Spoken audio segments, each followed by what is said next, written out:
Et bonjour à tous, bienvenue dans cette nouvelle vidéo. On se retrouve aujourd'hui pour une énorme transition du potager d'été vers le potager d'automne. Vous allez voir que beaucoup de cultures ont énormément souffert de cet été le plus chaud et le plus sec, jamais enregistré. Je vais en profiter pour arracher ces cultures trop abîmées. Et puis rapidement, on va semer, on va planter à la folie pour espérer avoir un beau potager d'automne, avoir des belles récoltes d'automne, d'hiver et même au printemps prochain.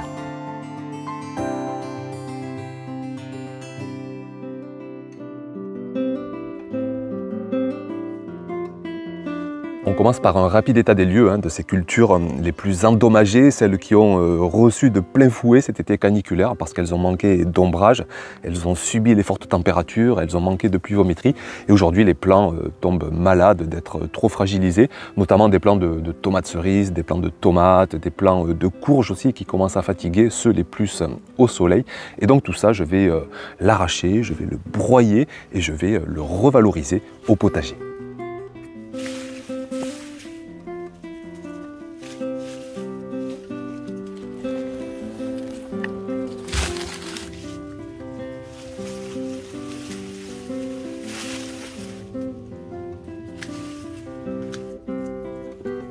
Alors je prends le temps qu'il faut, je ne suis pas spécialement pressé quand je fais cette tâche, quitte à y passer 2 heures, même peut-être 3 heures. Et je prends mon sécateur pour hacher tout finement au fur et à mesure mes plants. Ça me fait des brouettes et des brouettes. Alors je pourrais passer tout ça à la tondeuse pour aller plus vite, mais je trouve que ça hache un peu trop menu, ça fait un peu trop dense, ça fait un peu trop humide. Et là au sécateur, je m'y retrouve bien. Mais je vous dis, ça prend un petit peu plus de temps. Et tout ça, je vais le recycler, alors soit en faisant du compost, je mets tout en tas et avec le temps ça se composte. Le tout c'est d'avoir un bon équilibre d'humidité et de déchets un peu plus secs pour laisser rentrer l'air, ou sinon on le remet directement en paillage de surface. Mais là, comme quand j'ai arraché tout ça, le sol était encore très sec, je ne ressens pas une bonne idée de pailler un sol sec, ça ne m'intéresse pas. Donc j'attends que des grosses pluies arrivent, que le sol vraiment se réhumidifie en profondeur, et ensuite seulement je viendrai pailler avec tous ces résidus de culture.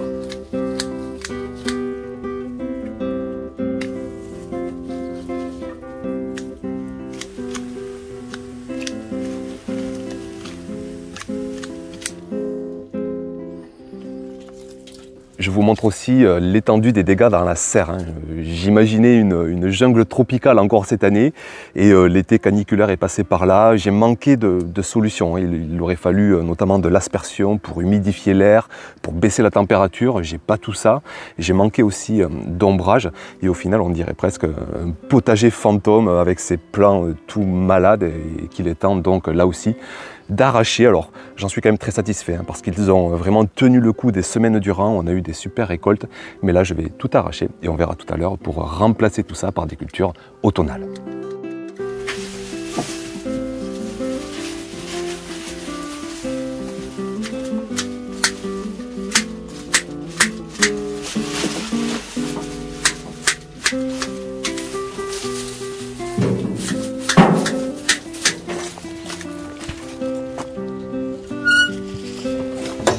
D'arracher plusieurs cultures, ça permet aussi de faire une parenthèse sur l'observation de systèmes racinaires. Et par exemple ici, un système racinaire d'un plant d'aubergine, vous voyez qu'il est bien chevelu, bien trapu, qu'il est quand même assez long. Il y a des racines qui font 20, 30, voire 40 cm de longueur. Ça permet d'aller chercher les minéraux, d'aller chercher de l'eau. Et le comparer avec un système racinaire d'un plant de tomate.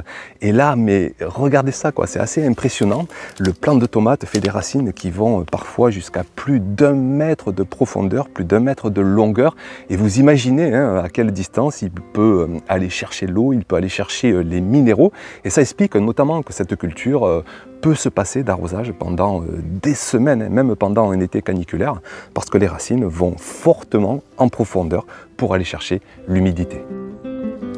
D'autres parcelles encore que je me décide de vider, de nettoyer, même s'il y a encore quelques fruits qui pourraient arriver à maturité, mais je préfère vraiment faire la transition vers le potager d'automne. Je vous montre par exemple cette courge royale à cornes, vous avez vu la forme, la couleur qu'elle a et le goût, pour ceux qui veulent chatouiller le palais, chatouiller les papilles.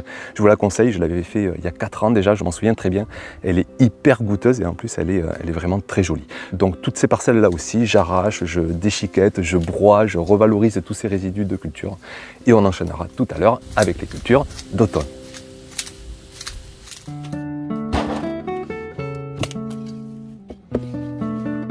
Une fois ce premier gros nettoyage de fin de pleine saison, on va dire, effectué, eh bien j'attaque la préparation de sol. Alors je vais beaucoup me servir de mes carrés potagers, donc je dépaille parce que je vais semer des graines assez fines.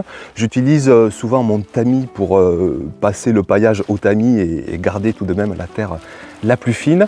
Je vais rajouter du terreau parce que mes carrés potagers, le sol c'est quand même un peu affaissé. J'avais apporté beaucoup de compost grossier, de fumier, de bois un petit peu aussi dans le fond. Tout ça c'est un peu tassé et donc j'apporte un terreau de qualité que je trouve en coopérative agricole et ce terreau fera l'affaire bien sûr pour les années à venir.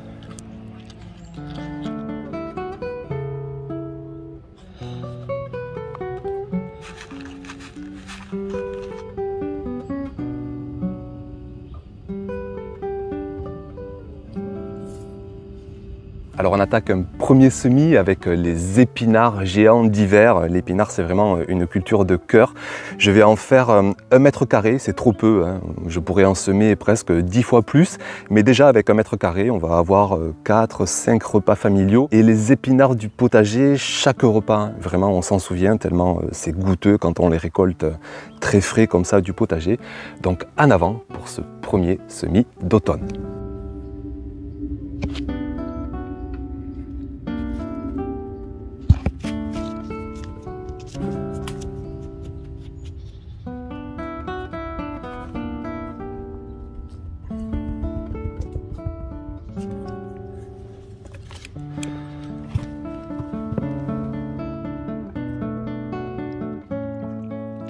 Vous voyez que mon eau d'arrosage est un peu foncée parce qu'en fait je la complète avec un engrais organique naturel maison. Alors j'y mets un petit peu d'urine que je dilue largement x10. J'y mets un peu aussi de fiente de poule que je dilue pareil dans les arrosoirs et ça me permet vraiment de redonner du boost à mon sol. Alors c'est vrai qu'il y a déjà plein de compost, plein d'amendements, plein de paillage, mais je passe quand même après des cultures gourmandes et de façon générale, je constate que quand j'apporte des engrais organiques en complément de mes amendements naturels, je trouve que j'ai encore plus de récolte, encore plus d'abondance. Alors là, pour toutes les cultures à venir, toutes les plantations, tous les semis que vous allez voir, je n'hésite pas à compléter avec un petit peu d'engrais organiques liquides au moment des semis ou au moment des plantations.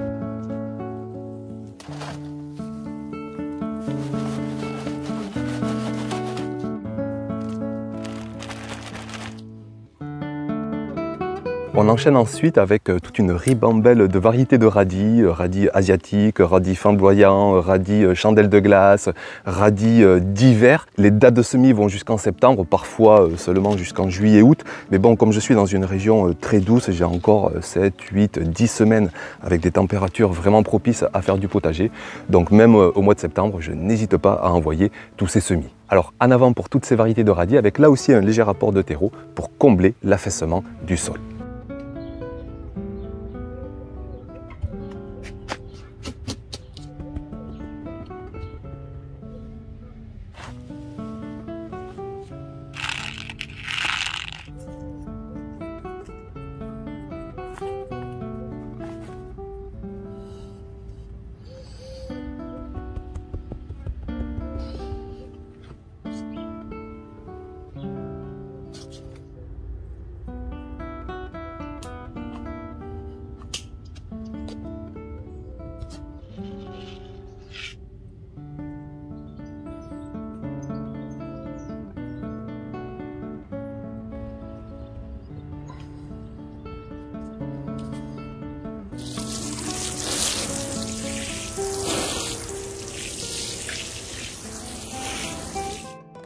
On passe ensuite à toute une série de semis en plaques alvéolées, notamment plusieurs variétés de choux, les choux chinois, vraiment les pak choi, notamment superbe culture d'arrière-saison.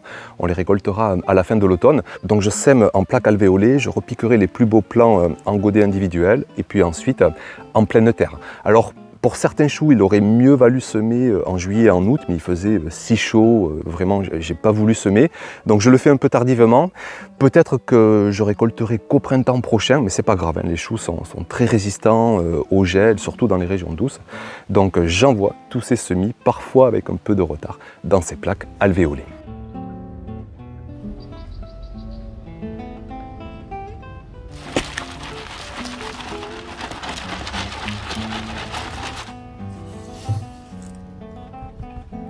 Si j'utilise ces plaques plutôt que des barquettes, c'est avant tout pour économiser du terreau, hein, parce qu'on en consomme beaucoup moins. C'est la chance aussi de les avoir récupérés gratuitement. Alors après, il faut s'y prendre d'une bonne façon, hein. Il ne faut pas hésiter à tasser la terre, tasser le terreau pour pouvoir enlever les mottes par la suite plus facilement. C'est aussi des inspirations que je prends ailleurs, hein, notamment je fais une grosse dédicace à Jaco, hein. Je vous mets le nom de sa chaîne, les bons conseils d'un jardinier. Jaco et Lily sont toujours avec des conseils de pro. Jaco, c'est son métier. Je m'en inspire beaucoup et merci à lui notamment pour nous apprendre ces bons gestes de plaques en alvéole. Donc en avant pour ces semis, hein, je tasse, je prends le temps de faire des petits trous avec un bout de bois pour y mettre les graines à l'intérieur. Je recouvre avec du terreau tamisé. J'espère faire les bons gestes et puis de toute façon, comme tout le reste, on suivra ça dans les semaines à venir.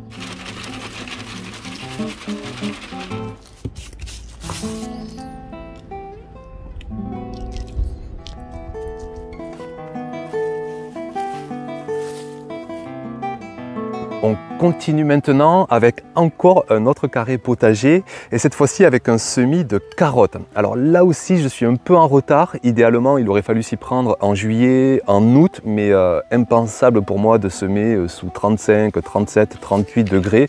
Donc là aussi j'ai préféré attendre, j'ai choisi une belle variété hâtive de carottes et j'espère avoir des récoltes pour Noël. J'ai encore presque 3 mois de potentiel là pour que cette culture pousse. Donc écoutez, on se donne rendez-vous au réveillon de Noël en espérant manger notamment des carottes du potager.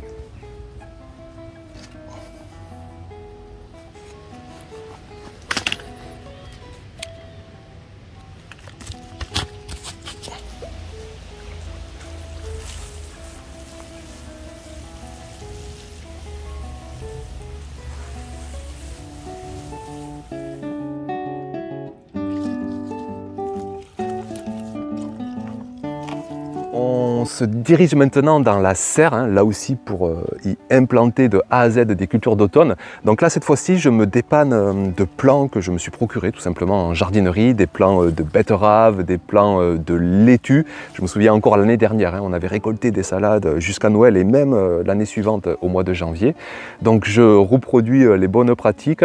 Je laisse le sol paillé, hein, pour planter, ça pose pas de soucis. Je fais juste des petits trous et je plante dans ce sol qui est bien amendé, hein. Je ressens mes apports précédents, notamment de compost végétal.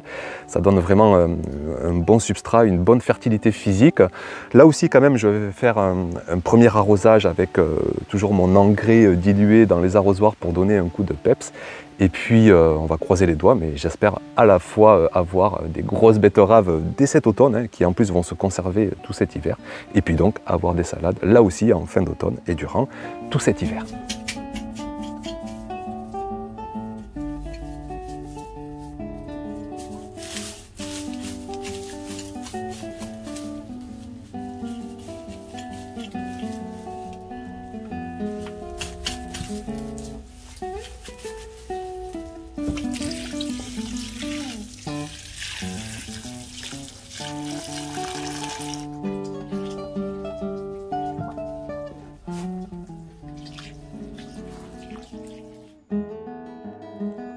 On passe ensuite à 2 autres carrés potagers que là aussi je transite en culture automnale.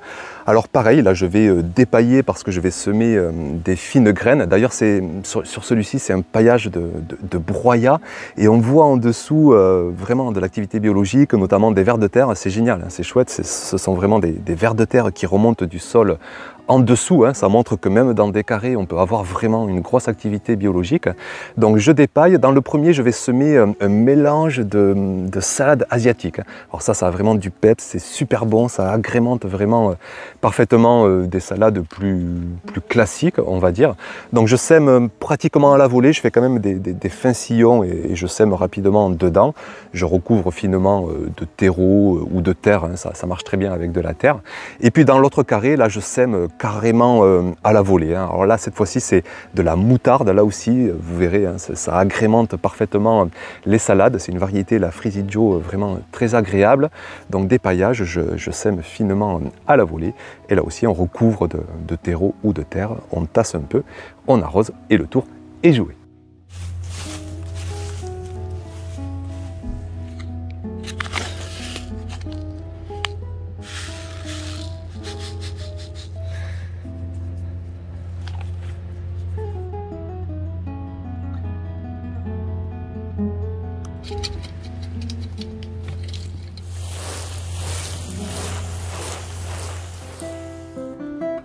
On finit tous ces semis, toutes ces plantations d'automne avec des plantations cette fois-ci en pleine terre, hein, dans les parcelles les plus exposées à la lumière. Hein. Maintenant que le soleil est plus bas, qu'il est moins violent, que les températures sont moins chaudes, on va rechercher vraiment le plein soleil. D'ailleurs, j'ai enlevé mes ombrages et je vais planter des blettes, hein, qui auront le temps d'apporter des récoltes dès cet automne. On va y planter là aussi des betteraves, là aussi des salades, parfois sur un sol paillé, parfois sur un sol dépaillé, mais que je repaille avec les paillages que j'ai pris de mes carrés potagers. Et puis donc voilà, hein, on espère que tout ça va dessiner un agréable et un abondant, hein, on croise les doigts, un abondant potager d'automne.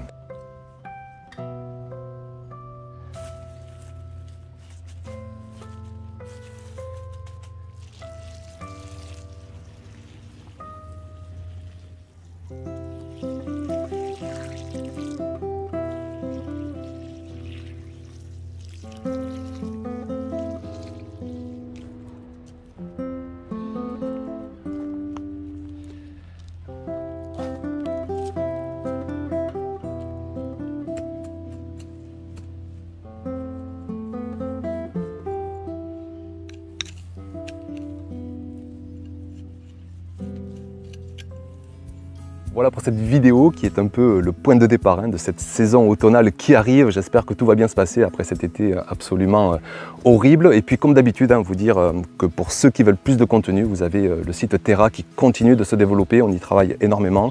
Vous avez un nouveau module communautaire qui vient d'arriver où tous les milliers de membres peuvent rentrer en contact, discuter, échanger, se localiser. On peut discuter avec les plus proches voisins comme avec les jardiniers à l'autre bout du pays. Et puis bien sûr, des tonnes de calendriers pour savoir quoi faire, comment, combien, quand, selon chaque type de climat. Merci pour votre attention et puis à très vite, bien sûr, pour de prochaines vidéos.